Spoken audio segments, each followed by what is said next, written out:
এরে মাটির মানুষ, মাটির মতো নরম হইয়া চলো। কয়দিনের গরম ভাব দিয়ে চলবা।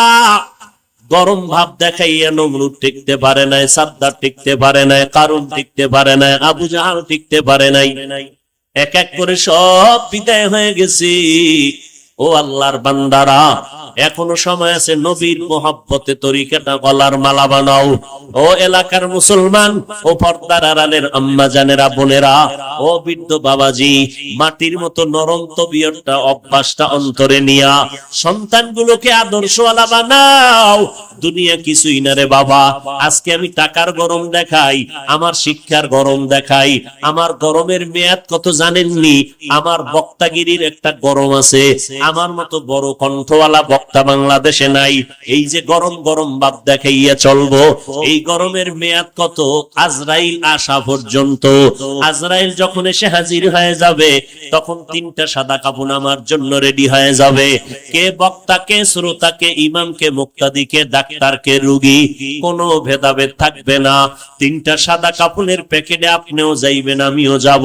ওই প্যাকেটটা বানাইয়া যখন বাঁশবাগানে কবরের মধ্যে রেখে সবাই চলে যাবে, ওই কবরে কোনো ফেরেশতা জিজ্ঞাসা করবে না তুমি কয় নাম্বারের নেতা, কয় টাকার মালিক, তোমার বাড়ি গাড়ি কেমন, শিক্ষাগত যোগ্যতা কেমন। আমি হাফিজুর রহমানকে যেই প্রশ্ন করবে, আপনাকে সে একই প্রশ্ন করবে। সমস্ত কবরওয়ালাদের তিনটা প্রশ্ন করবে। রবের পরিচয় দাও, ধর্মের পরিচয় দাও, রাহমাতুল লিল আলামিনের পরিচয় দাও। এই তিনটা প্রশ্নের জবাব যারা দিতে পারবে, মদিনার নবী বলেন তাদের কবর হবে রওজাতুল মির রিয়াজিল জান্নাহ। আর যারা জবাব দিতে পারবা না, তাদের কবর হবে হুফরাতুম মিন হুফারিন নার। ও আল্লাহর বান্দা, কয়দিনের যৌবনের বাহাদুরি করবি? আল্লাহ বলেন সব মাখলুক তোমার গোলাম বানায় দিলাম। আসমানটাও তোমার গোলাম, সূর্য তোমার গোলাম, জমিন তোমার গোলাম, বাতাস তোমার গোলাম। কেমন গোলাম দেখছো নি? সূর্যের তাপ তোমরা ব্যবহার করো, নিতেছো, গ্রহণ করো, কোনো বিল নাই। আমি আল্লাহ পানি দিলাম ফ্রি, কোনো বিল নিলাম না। আমি আল্লাহ বাতাসটাও ফ্রি করে দিলাম, কোনো বিল চাইলাম না রে গোলাম। মাটির সৃষ্টির মানুষগুলো তোর সম্মান দিলাম সবার উপরে বাড়াইয়া।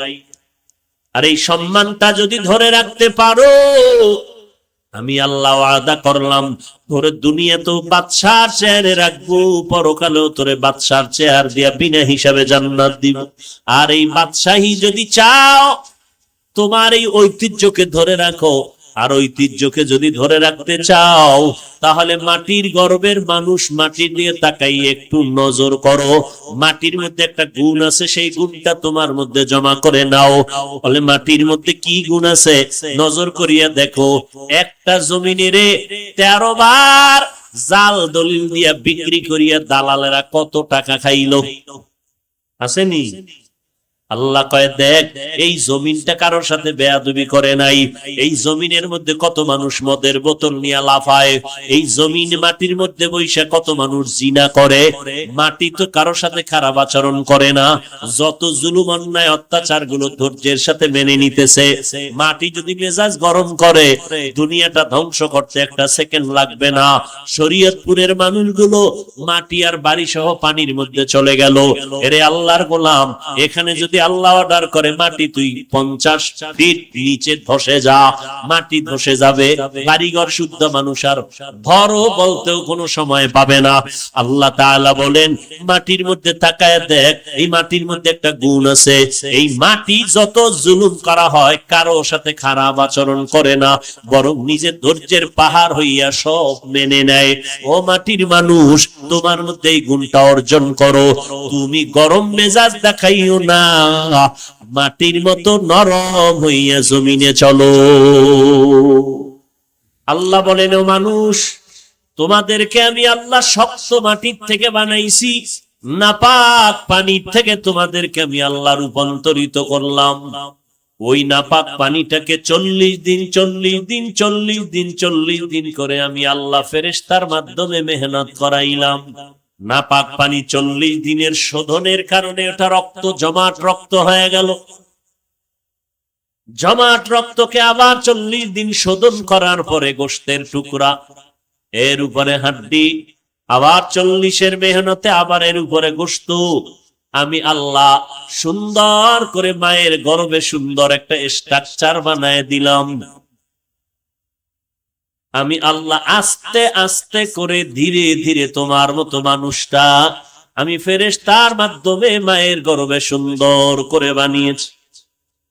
তো আল্লাহ বলেন আমি মাটির থেকে সৃষ্টি করেছি, এটাই আসল। নাপাক পানির থেকে যদি হয় তো কেমনে হবে? আবার মাটির থেকেই যদি আসল হয়, কই আমাদের তো নাপাক পানির থেকে আমরা আসছি, মাটির থেকে তো আসি নাই। এর জবাব হলো মাটির থেকে তোমাদের সৃষ্টি করার অর্থ হলো 1 নাম্বার, আমি তোমার বাবা আদমের ডাইরেক্ট মাটির থেকে আমি আল্লাহ নিজে বানায় দিলাম। আর আদমের পাজরের হাড় থেকে তোমাদের মা হাওয়া আলাইহিস সালামের আমি আল্লাহ বানাইছি জান্নাতের ভেতরে। আদম নবী জান্নাতে আরামে ঘুমায়, ঘুমের গভীরতার মধ্যে আমি রব্বুল আলামিন আদমের পেছনের হাড় নিয়ে হাওয়াকে বানাইয়া সুন্দরী রূপসী করে পোশাক পরাইয়া একটু দূরে আমি বসায়া রেখেছিলাম। আদম ঘুম থেকে উঠিয়া অচেনা সুন্দরী রূপসীকে দেখা আকর্ষণ বাড়তে লাগলো। আদম ওদিকে মন যায়নি, কয় যায়, বলে যাওয়ার আগে পদ্ধতিটা কমপ্লিট করে নাও। আমি আল্লাহ এর সাথে তোমার হালাল বৈধতার সার্টিফিকেট দিতেছি। বলে কেমনে? বলে আমার বিশ্ব নবী রাহমাতুল লিল আলামিনের উপরে 4 বার অথবা তুমি 11 বার দরুদ শরীফ পড়ো তো হালাল হয়ে যাবে। আদম নবী তাই করলেন, 11 বার মদিনাওয়ালা নবীর উপরে দরুদ পড়লেন। আম্মা জান হাওয়া হালাল হয়ে গেলেন। 2 জন জান্নাতে থাকবেন। আল্লাহ বললেন থাকো, আনতা ওয়া যাওজুকাল জান্নাতা ওয়া কুলা মিনহা রাগাদান হাইসু শি'তুমা। মনে যখন যা চায় জান্নাতের ভেতরে বিচরণ করো আর খাও, তবে সাবধান। একটা গাছকে ইশারা করে বললেন ওয়ালা তাকরাবা হাযিহিশ শাজারা, ওই গাছের নিকটেও যাইবা না, যদি যাও তো জালেম। ফাতাকুনা মিনাজ যালিমিন।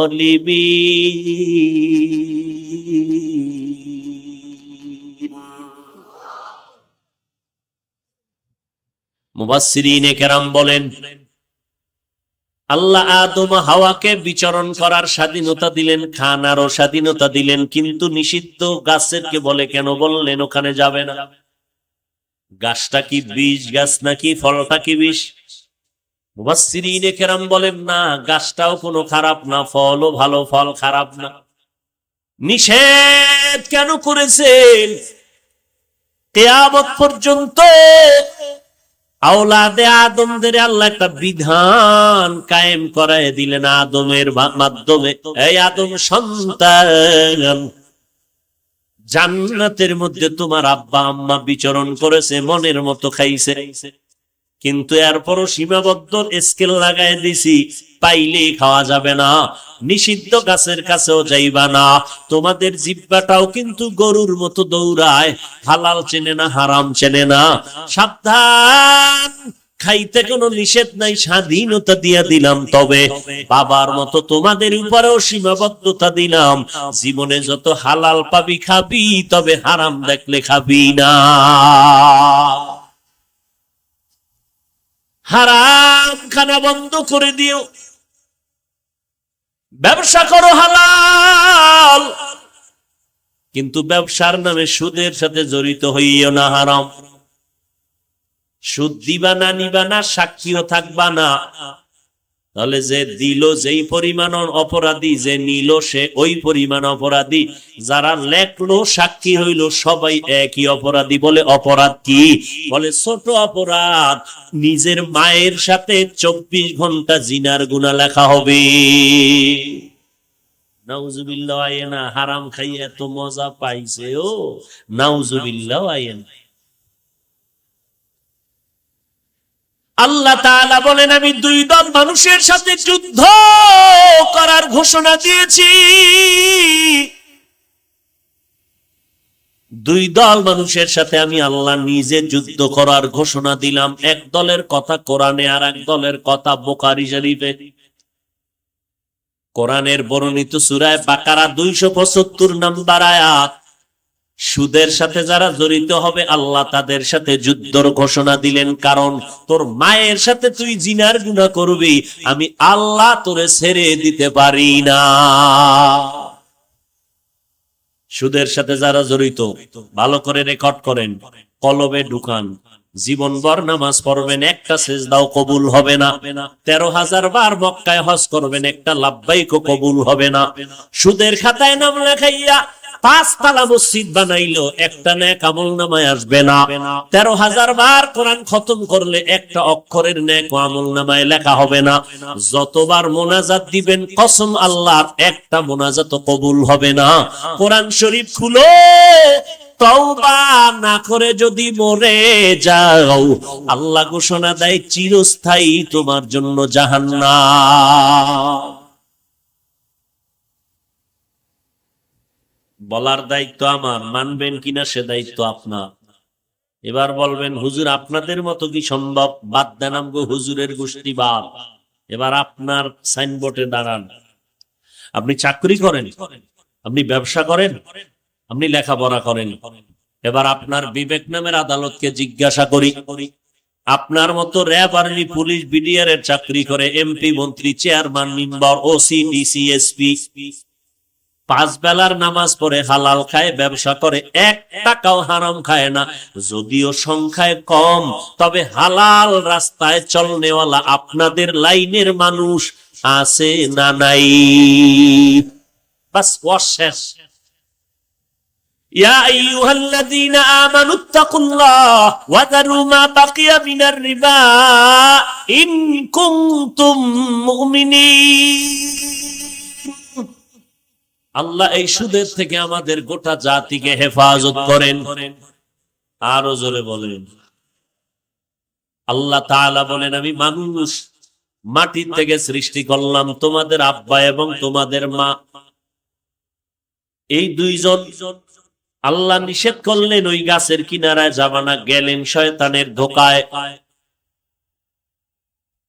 এরপরে দুজনকে ইতিহাস আপনারা জানেন, দুনিয়ায় পাঠায় দিলেন।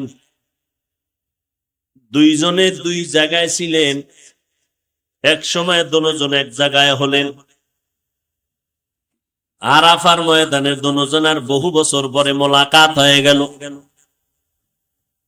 দুইজন এবার সংসার করা শুরু করলেন। রান্না বাড়ি করার জন্য আগুন দরকার, আমার আল্লাহ আগুনের ব্যবস্থা করলেন। এমন আগুন দিলেন যে আগুনে পাত্র পর্যন্ত পুড়ে যায়, রান্না হবে কি? দুইজন আদম ও হাওয়া আলাইহিস সালাম, দুইজনের সংমিশ্রণে বছরে বছরে 2টা সন্তান হতো। প্রত্যেক বছর 2 সন্তান, একটা ছেলে একটা মেয়ে। পরের বছর আবার একটা ছেলে আর একটা মেয়ে, যমজ। আদম নবীর শরীয়তে নিয়ম হলো আগের বছরের ছেলেটা পরের বছরের মেয়েটাকে বিয়া করবে, আপন ভাই বোন। আগের বছরের মেয়ে পরের বছরের ছেলের সাথে বিয়া হয়ে যাবে।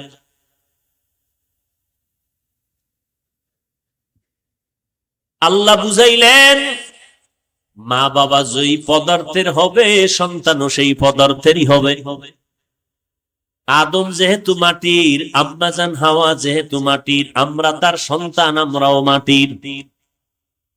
এক জবাব ক্লিয়ার।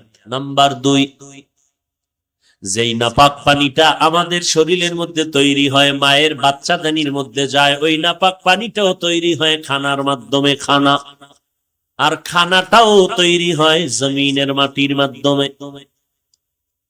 2 নাম্বার 3, নাপাক পানি যখন মায়ের বাচ্চাটা নিতে নেওয়া হয়, আল্লাহ তাআলা ফেরেশতা পাঠাইয়া কয়, ও ফেরেশতা, ওই নাপাক পানির সাথে একটু মাটি মিশ্রণ করে দাও। কোথায় পাবো মাটি? বলে, এই বান্দা বান্দি দুনিয়াতে যাওয়ার পরে যেখানে তার মরণ হবে, ওই কবর থেকে একটু মাটি এনে নাপাক পানির সাথে লাগায়া দাও। এটাই হবে বান্দা মাটির সৃষ্টি। কবে দুনিয়াতে আসবে আর মরবে আর কবর হবে কেউ জানি আমরা? আল্লাহ কয়, আমি জানি। আমি ফেরেশতাকে বললাম, এই বান্দা এতদিন বাঁচবে, অমুক জায়গায় কবর হবে, ওখান থেকে মাটি নিয়ে আস। কথা হইল, যারা আগুনে পুড়ে গেল, পানিতে শেষ, লাশও নাই, এগো মাটি হইল কই? মুফাসসিরিনে কেরাম বলেন, মানুষের সব অঙ্গ প্রত্যঙ্গ আগুনেও যদি পুড়ে দাও, পানির মধ্যেও যদি নিশ্চিহ্ন হয়ে যায়, তবে একটা অংশ আছে আমাদের পিঠে, যে একটা মেরুদণ্ড আছে, সোজা হাড়, এই হাড়ের নিচে একটা মার্বেলের মতো গোড়া আছে, গোড়া। এটা কিয়ামতের আগ পর্যন্ত কখনো পানিতেও নষ্ট হবে না, আগুনেও পুড়বে না। ওই অংশটা কোনো না কোনো একদিন মাটির সাথে গিয়া লাগবে, আর ওইটাই হবে তার কবর। আল্লাহ জানেন, ফেরেশতাকে বলে দেয়, এখান থেকে মাটি নাও।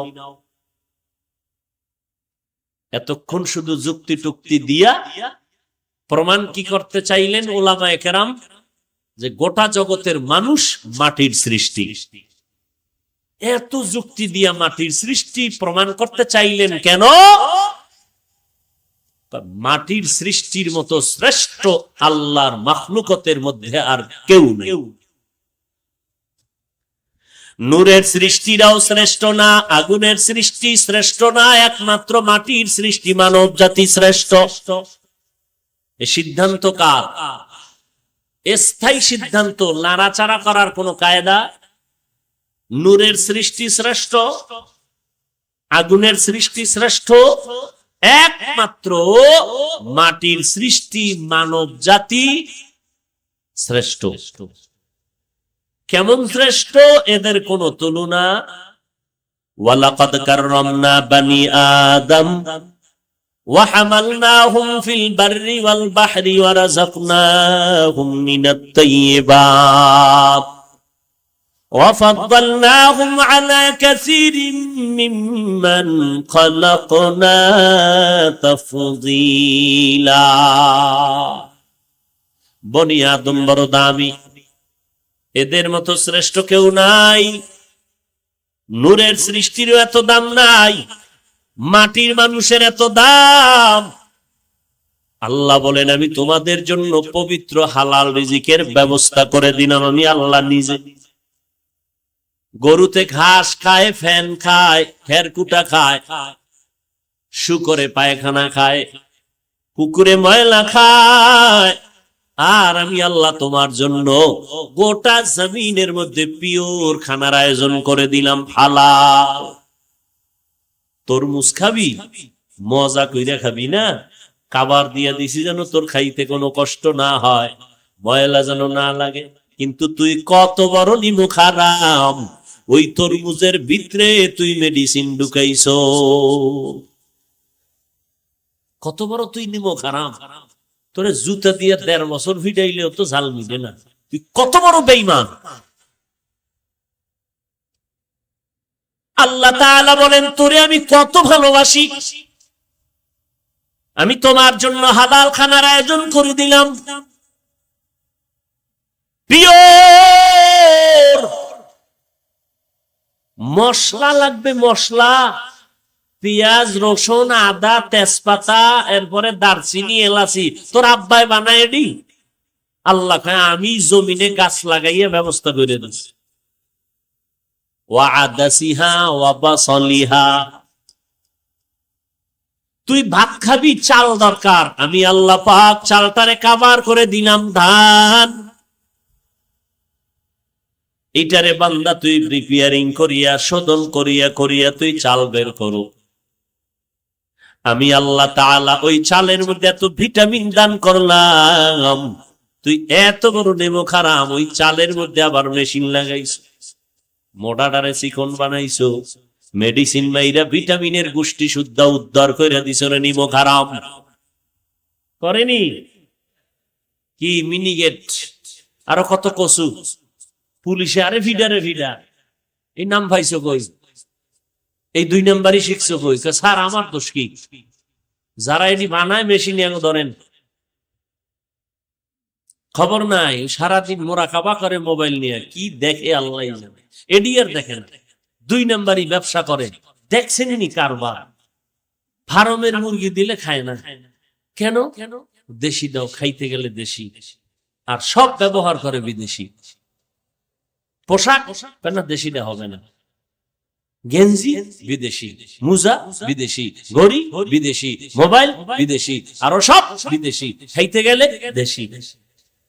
ডাক্তার কইছে মিষ্টি খাওয়া হারাম, খাইলেই মরবি। খায় না খায় না খায় না খায় না, এর মধ্যে গেছে সবে বরাতে জেলাপি খাইতে মসজিদে। আরে খোদা, হেন গিয়ে লাগাইছে 1 মারপিট, সমস্যা পটলা 2টা লাগবে। একটা যখন টান দিছে এটা লইছে, আর একটা টান দিকে আর একজনে দেখছে, এটা টান দিয়ে সিরা ফিরা ধুম কিলা কিনি।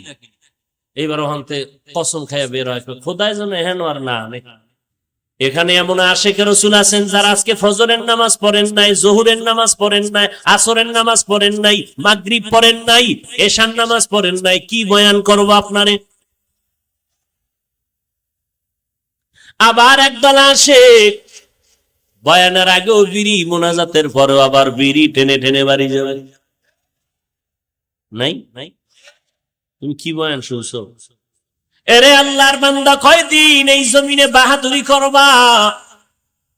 নমরুদের মতো বাহাদুর বর্তমান দুনিয়াতে কেউ নাই, কিয়ামতের আগে আসবে না। যেই নমরুদ আমার আল্লাহকে মেরে ফেলার জন্য রেডি হয়ে গেল, সেই নমরুদের আমার আল্লাহ ধ্বংস করার জন্য কোনো হয় নাই। একটা অসুস্থ মশার সাথে ছিল জুতা মোবারক। ওই মিশরের কবরস্থানের দারোয়ান হামানের লাগে যোগাযোগ কইরা এক পর্যায়ে আস্তে আস্তে কিছু টাকা জমাইয়া, এবার টাকার বাহাদুরি হইয়া বহু পরে এক সময় মিশরের চেয়ারে বসে কয়, আমি শুধু খোদা, আনা রব্বুকুমুল আ'লা, আমি সব থেকে বড় খোদা। আল্লাহ কয়, দেখ তুই কত বড় খোদা, তোর লাশটা কিয়ামত পর্যন্ত রাইখে দিই, মানুষ দেখবে তুই কত বড় খোদা। আছে না লাশ? কোটি টাকার মালিক দেখো অভাব হয় না দূর, গরিব ঘুমায় আরাম করে মনটা বাহাদুর।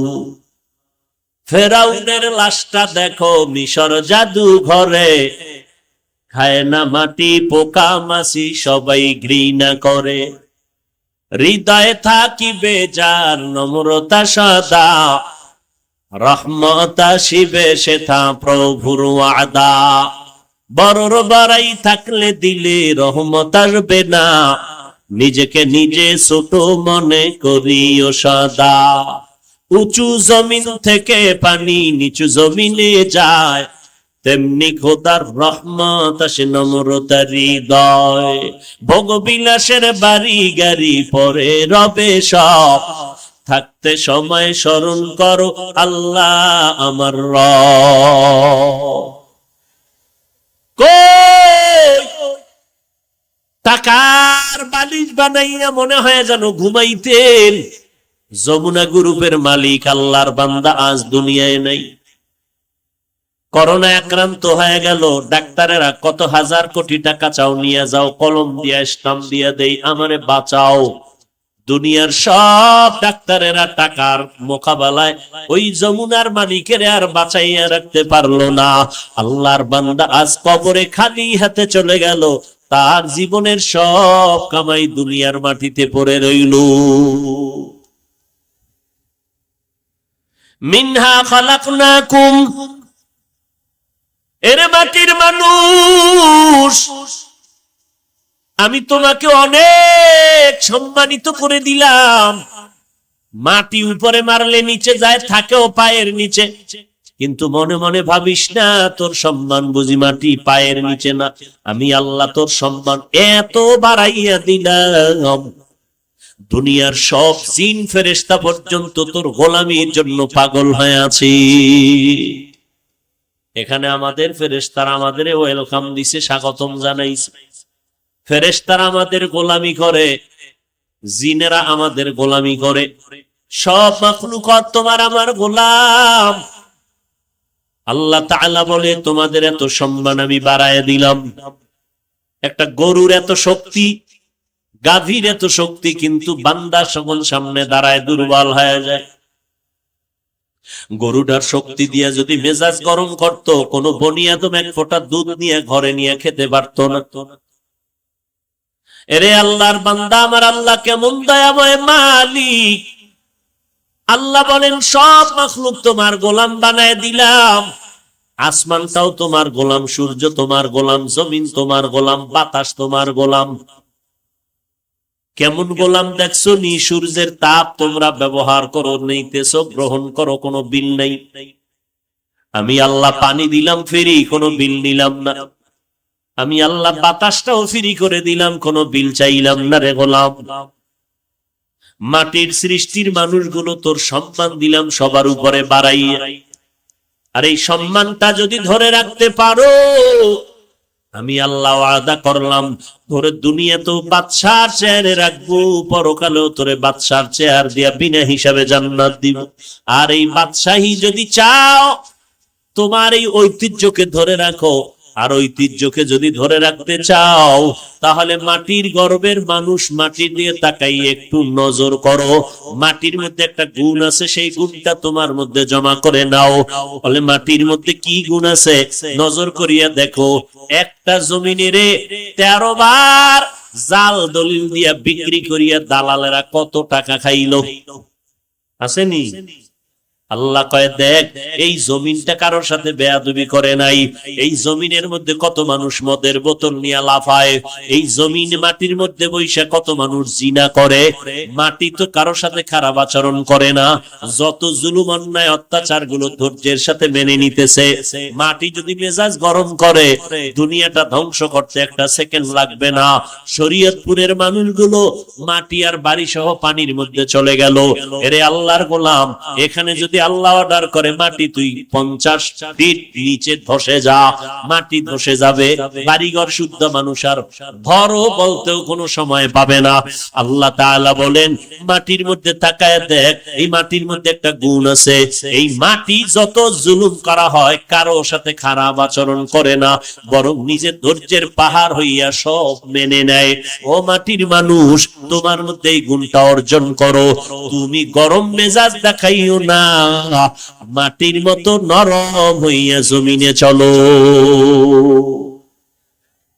মাটির মতো নরম হয়ে চলো, গরম গরম ভাব দেখাইও না। বলে নরম চলার মাধ্যম কি? বলে বান্দা একা একা পারবা না, কারণ তোমার মধ্যে রক্তের গরম আছে, টাকার গরম আছে, ক্ষমতার গরম আছে, এলেমের গরম আছে, আমলের গরম আছে। সব গরমটাকে দমন যদি করতে চাও, তাহলে আল্লাহর পেয়ারা বান্দাদের বন্ধু হইয়া তারপরে চলো। দুনিয়ার জমিনে নিজের অহংকার ভাবটাকে বন্ধ যদি করতে চাও, তাহলে একজন খাঁটি আল্লাহওয়ালা, যাদের বয়ান শুনলে দিল নরম হয়, যাদের সংস্পর্শে গেলে বেআমলওয়ালারা আমলওয়ালা হয়, এইরকম আল্লাহওয়ালাদের সংস্পর্শে যাও। এইরকম আল্লাহওয়ালার নেক নজরে যদি থাকো, দেখবা একদিন কলবের উপরে নজর লাগতে লাগতে কলবটা দুর্বল হয়ে যাবে, নরম হয়ে যাবে। এরে নবীর উম্মত, রাগ তো আপনাদের অন্তরেও যেমন আছে, আমাদের অন্তরেও তো রাগ আছে। রাগ নাই? আপনারাও যেমন সূর্যের আলো বাতাস নেন, আমরাও তো নেই। আপনারা যেই জমিনে বসবাস করেন, আমরাও তো করি। আপনারা যেই নদীর পানি আর যেই গাছের ফল খান, আমরাও তো একই ফল আর পানি পান করি। আপনারা যেই ফল ফসল দিয়া চলেন, আমরাও তো এগুলোই খাই। আপনার আকৃতি 2 হাত 2 পা, আমারও তো একই সিস্টেমের। আপনার মেজাজটা যদি গরম হয়, আপনি আমারে 13টা গালি দিতে পারেন, আমিও তো আপনাকে গালি দিতে পারি। কিন্তু না, এই টুপি মাথায় দেওয়ার পর আমরা টুপি মাথায় দিয়া দাড়িটা লম্বা করে 5 বেলার নামাজ পড়ি, হালাল খাই। মদিনাওয়ালার তরিকা মানিয়ে চলার কারণে তারা নবীর তরিকায় চলে না, আমরা তো তাদের খারাপ জানি না। এমন কি এই জমিনে বিধর্মীদের বিরুদ্ধে কোনো বয়ান করি না, হিন্দুদের বিরুদ্ধে বলি না, খ্রিস্টানের বিরুদ্ধে বলি না, ইহুদির বিরুদ্ধে বয়ান করি না। এমন কি আমার মুসলমান ভাইরা যারা নামাজ পড়ে না, রোজা রাখে না, আমরা তাদের বিরুদ্ধে কোনো বয়ান করি না। যত কথা বলি দিলটা নরম কইরা, মনে হয় যেন আপনার টাকার কেনা আমি গোলাম, নত হইয়া হইয়া পায়ে ধরে ধরে ধরে ধরে বয়ান করি। ভাইজান নামাজটা পড়েন, টুপিটা মাথায় দেন, মা বাবার খেদমত করেন, এরপরেও আবার এত নরম হইয়া বয়ান করার পরে আবার একদল মুসলমান আমাদের কথা মানবে তো দূরের কথা, উল্টা আমাদের গালি দেয়। টুপির মধ্যে ঝামেলা, নামাজ পড়িয়া লাভ নাই, মাদ্রাসায় জঙ্গি ট্রেনিং হয়, এইভাবে বাজে বাজে কথা বলার পরেও আমরা মেজাজটা গরম করি না, ধৈর্য ধারণ করি। কারণটা কি? এটা মায়ের গর্ভ থেকে আসিয়েই কিন্তু এই গুণটা অর্জন করতে পারি নাই। আমার মদিনার নবীর আদর্শ আর নবীর সুন্নত আর কোরআন তেলাওয়াতের পরে আমাদের আল্লাহওয়ালা উস্তাদ যারা মুরব্বী, এদের সোহবতে গিয়া বয়ান শুনতে শুনতে শুনতে শুনতে মোটামুটি একটা কন্ট্রোলের মধ্যে নিয়ে আসি অন্তরটারে। রাগ আসলেও সেটাকে দমন করার চেষ্টা করি। সারা দুনিয়ার ইহুদিরা ভয় পায়, সারা দুনিয়ার খ্রিস্টানেরা কোরআনওয়ালাদের ভয় পায়। কেন? সারা দুনিয়ার যত অস্ত্রওয়ালারা আছে, হুজুরদের হাতে কোনো অস্ত্র নাই, হুজুরদের কাছে কোনো টাকা নাই, হুজুরদের হাতে জমিনের কোনো ক্ষমতা নাই। এরপরও সমস্ত দুনিয়ার টাকাওয়ালা ক্ষমতাওয়ালারা, অস্ত্রওয়ালারা কোরআনওয়ালাকে কেন ভয় পায়? ওরা জানে এই হুজুরের দল, মদিনার নবীর মোহাব্বত যাদের। এরপরও আমরা কত গালি শুনি, চুপ চুপ। একটা জবাব তো দূরের কথা, উল্টা জবাব দেই কি? ইমাম সাহেবের কতই না বাজে কথা বলে কত মানুষ, এরপর মোনাজাতে দোয়া করে, আল্লাহ এলাকায় শান্তি দান করেন, ব্যবসায় বরকত দান করেন, কবরওয়ালাদের আযাব মাফ করে দেন, অসুস্থ রোগীদের সুস্থ বানায় দেন। কয়নি ইমাম সাহেব? কোনদিন বরদোয়া করেন? কারণ মিনহা খালাকনাকুম, এরে মাটির মানুষ, মাটির মতো নরম হইয়া চলো। কয়দিনের গরম ভাব দিয়ে চলবা? গরম ভাব দেখাইয়া নমরুদ টিকতে পারে নাই, সাদ্দার টিকতে পারে নাই, কারুন টিকতে পারে নাই, আবু জাহাল টিকতে পারে নাই। এক এক করে সব বিদায় হয়ে গেছি। ও আল্লাহর বান্দারা, এখনো সময় আছে, নবীর মোহাব্বতে তরিকাটা গলার মালা বানাও। ও এলাকার মুসলমান, ও পর্দার আড়ালের আম্মা জানেরা, বোনেরা, ও বৃদ্ধ বাবাজি, মাটির মতো নরম তবিয়তটা, অভ্যাসটা অন্তরে নিয়া সন্তানগুলোকে আদর্শওয়ালা বানাও। দুনিয়া কিছুই না রে বাবা। আজকে আমি টাকার গরম দেখাই, আমার শিক্ষার গরম দেখাই, আমার গরমের মেয়াদ কত জানেননি? আমার বক্তাগিরির একটা গরম আছে, আমার মতো বড় কণ্ঠওয়ালা বক্তা বাংলাদেশে নাই। এই যে গরম গরম ভাব দেখাইয়া চলবো, এই গরমের মেয়াদ কত? আজরাইল আসা পর্যন্ত। আজরাইল যখন এসে হাজির হয়ে যাবে, তখন 3টা সাদা কাফন আমার জন্য রেডি হয়ে যাবে। কে বক্তা, কে শ্রোতা, কে ইমাম, কে মুক্তাদি, কে ডাক্তার, কে রোগী, কোনো ভেদাভেদ থাকবে না। 3টা সাদা কাফনের প্যাকেটে আপনিও যাইবেন, আমিও যাব। ওই প্যাকেটটা বানাইয়া যখন বাঁশবাগানে কবরের মধ্যে রেখে সবাই চলে যাবে, ওই কবরে কোনো ফেরেশতা জিজ্ঞাসা করবে না তুমি কয় নাম্বারের নেতা, কয় টাকার মালিক, তোমার বাড়ি গাড়ি কেমন, শিক্ষাগত যোগ্যতা কেমন। আমি হাফিজুর রহমানকে যেই প্রশ্ন করবে, আপনাকে সে একই প্রশ্ন করবে। সমস্ত কবরওয়ালাদের 3টা প্রশ্ন করবে। রবের পরিচয় দাও, ধর্মের পরিচয় দাও, রাহমাতুল লিল আলামিনের পরিচয় দাও। এই 3টা প্রশ্নের জবাব যারা দিতে পারবে, মদিনার নবী বলেন তাদের কবর হবে রওজাতুল মির রিয়াজিল জান্নাহ। আর যারা জবাব দিতে পারবা না, তাদের কবর হবে হুফরাতুম মিন হুফারিন নার। ও আল্লাহর বান্দা, কয়দিনের যৌবনের বাহাদুরি করবি?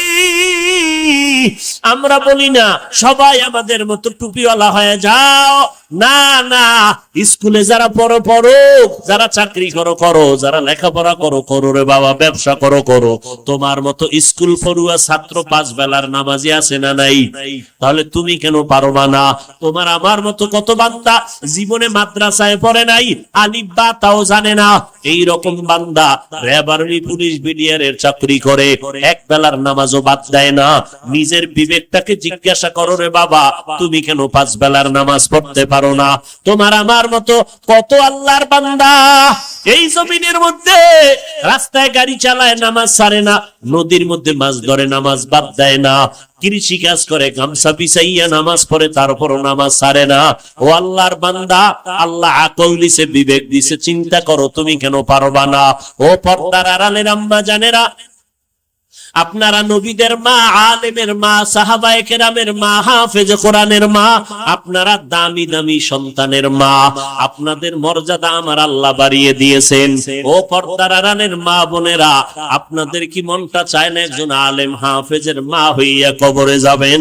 ও মা, দুনিয়াটা কিছুই না, আজকে আপনার টাকা পয়সা, বাড়ি গাড়ি অভাব নাই, এমন একটা দিন আসবে সাদা কাফনের প্যাকেট বানাইয়া যখন কবরে নিবে, আপনার সন্তানগুলো মা মা বলে চিল্লায় কাঁদবে, আপনি কোনো জবাব দিতে পারবেন না।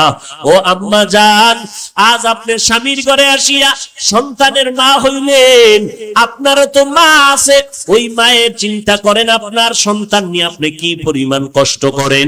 আপনার মাও কিন্তু এই পরিমাণ কষ্ট করেছিলেন, আজ ওই মা কবরে চলে গেছেন, আপনাকেও তো একদিন কবরে চলিয়েই যেতে হবে। ও পর্দার আড়ালের আম্মা জান, আপনারা খাদিজা রাদিয়াল্লাহু আনহার মতো নারী, ফাতেমা রাদিয়াল্লাহু আনহার মতো নারী, নবীজির বিবি আয়েশা রাদিয়াল্লাহু আনহার মতো আপনারা নারী, আপনাদের জান্নাত যাওয়া বড় সহজ। স্বামীর খেদমত করেন, মাল হেফাজত করেন, সন্তানগুলো আদর্শওয়ালা বানান, সন্তানটাকে আদর্শওয়ালা, আদবওয়ালা বানান। সন্তান ডাক্তার হবে আলহামদুলিল্লাহ, তবে আদর্শ যেন ঠিক থাকে। আপনার সন্তান ইঞ্জিনিয়ার বানাবেন আলহামদুলিল্লাহ, তবে সন্তান যেন চরিত্রহীন না হয়। আপনার সন্তানের একজন বড় ডাক্তার বানাবেন আলহামদুলিল্লাহ, তবে ব্যবহারে যেন কোনো মুরব্বীরা কষ্ট না পায়। ও আল্লাহর বান্দিরা, আল্লাহর কাছে দোয়া করেন, তওবা করেন, আল্লাহকে বলেন, আল্লাহ নেককার সন্তানের মা বাবা হওয়ার তৌফিক দান করে দাও। সন্তান ডাক্তার হলেও কোনো দুঃখ নাই, যদি আমার সন্তান নবীর তরিকা মতো চলে, মানুষের দোয়া নিয়ে কবরে যাইতে পারে। ও যুবকেরা, আল্লাহর কাছে তওবা করে নাও, দুনিয়ায় কয়দিন আর থাকবা, আল্লাহর কাছে তওবা করো, আর আল্লাহকে বলো, হে মালিক, আমি ডাক্তারি পড়ি, ইঞ্জিনিয়ারিং পড়ি, যাই পড়ি, আর কোনোদিন ব্যবহার কারো সাথে খারাপ করব না, মা বাবার সাথে খারাপ আচরণ করে বরদোয়া নিব না, ওলামায়ে কেরামের বিরোধিতা করে গুনাহগার হব না, নবীর তরিকার বাহিরে চলব না, দেশের বিরুদ্ধে, জাতির বিরুদ্ধে কোনো ষড়যন্ত্রে লিপ্ত হব না। আল্লাহর কাছে মনে মনে তওবা করে নাও। আমার আল্লাহ তওবার দরজা খুলে রাখলেন, অন্তরটাকে বুঝাও। ও পর্দার আড়ালের আম্মা জান, আপনাদের মতো মা এখনো এলাকার মধ্যে ঘুরলে দেখবেন বহু মা এখনো আছে, 5 বেলার নামাজ বাদ দেয় না, স্বামীর খেদমত করে, পর্দা করে, হালাল খায়, রাতের বেলা তাহাজ্জুদের নামাজটা পর্যন্ত পড়ে। ও মা, আপনি কেন পারবেন না? কয়দিন আর দুনিয়াতে থাকবেন? আপনার আর 5 বছর বাঁচার গ্যারান্টি নাই। আজরাইল যদি আসে, সবাই আপনার লাশটা ঘর থেকে নামাইয়া বাস বাগানে নিয়ে যাবে। অতএব এখনো সময় আছে তওবা করার জন্য। আল্লাহ বলেন, তওবা করলে মুহূর্তে জীবনের সব গুনাহ মাফ করে দিব। ও আল্লাহর বান্দারা, বৃদ্ধ বাবাজি, পর্দার আড়ালের মা, যুবক, আল্লাহকে মনে মনে ডেকে বলো, হে আল্লাহ, দুনিয়াতে আসিয়া কত অপরাধ করেছি রে মালিক, আমার অন্যায়ের খবর আমার মা বাবা ভাই বোনেরা জানে না, আপনি জানেন। আজকে থেকে তওবার নিয়ত করে ফেললাম, আর নামাজ ছাড়বো না, বেপরদায় চলবো না, মা বাবাকে কষ্ট দিব না, নবীর তরিকার বাহিরে চলবো না। ও দয়ার মালিক, মেহেরবানি করে তুমি আমাকে মাফ করে দাও। উলামায়ে কেরামের পরামর্শ নিয়ে চলবো, জাহান্নামী হইয়া কবরে যাব না। তওবা করার যদি অন্তরে নিয়ত থাকে, অন্তরে কোনো দুর্বলতা না থাকে, মরে গেলে যাব। হায়াতের মালিক আমার আল্লাহ, ইজ্জতের মালিক আমার আল্লাহ। আয় আল্লাহ, আপনি হায়াতের মালিক, ইজ্জতের মালিক, রিজিকের মালিক। মরিয়া গেল আর নামাজ ছাড়বো না, দেশ জাতির বিরুদ্ধে ষড়যন্ত্রে লিপ্ত হব না, মা বাবার দোয়া নিয়ে চলবো, উলামায়ে কেরামের পরামর্শ নিয়ে চলবো। তওবা করার যদি অন্তরে কারো খাঁটি ভাবে নিয়ত হয়ে থাকে, খাঁটি তওবার নিয়তে আমার আল্লাহকে দুটো হাত উঁচু করে দেখায় দেই। আয় আল্লাহ, আমাদের হাতগুলো কবুল করে নেন, তওবা কবুল করে নেন, তওবার উপরে মজবুত হইয়া চলার তৌফিক দান করেন, আমিন। আলহামদুলিল্লাহি রাব্বিল আলামিন, والصلاة والسلام على سيد الأنبياء والمرسلين وعلى آله وأصحابه أجمعين يا أرحم الراحمين يا أرحم الراحمين يا أرحم الراحمين رب ارحمهما كما ربياني صغيرا اللهم إنا نعوذ بك من البرص والجنون والجذام وسيء الأسقام رب العالمين কুদরতের নজর দিয়া তাকায় দেখেন, ওলামায়ে কেরামরা হাত তুলেছেন, কত মুরব্বী হাজী সাহেব, কত ব্যবসায়ী চাকরিজীবীরা হাত তুলেছেন, পর্দার আড়ালে কত মা বোনেরা হাত তুলেছেন, আমার কলিজার টুকরা যুবক ছাত্র ভাইরা হাত তুলেছেন। দুনিয়াতে যেদিন আসছিলাম কত পবিত্র মা বাবা কত আদর করেছিলেন, আজকে সেই জীবনটা শয়তানের ধোকায় গুনাহ করে নাপাক করে ফেললাম। গুনার কারণে আমার হাত নাপাক, আমার চোখ নাপাক, আমার অন্তর নাপাক। আয় আল্লাহ, এই গুনাহ নিয়ে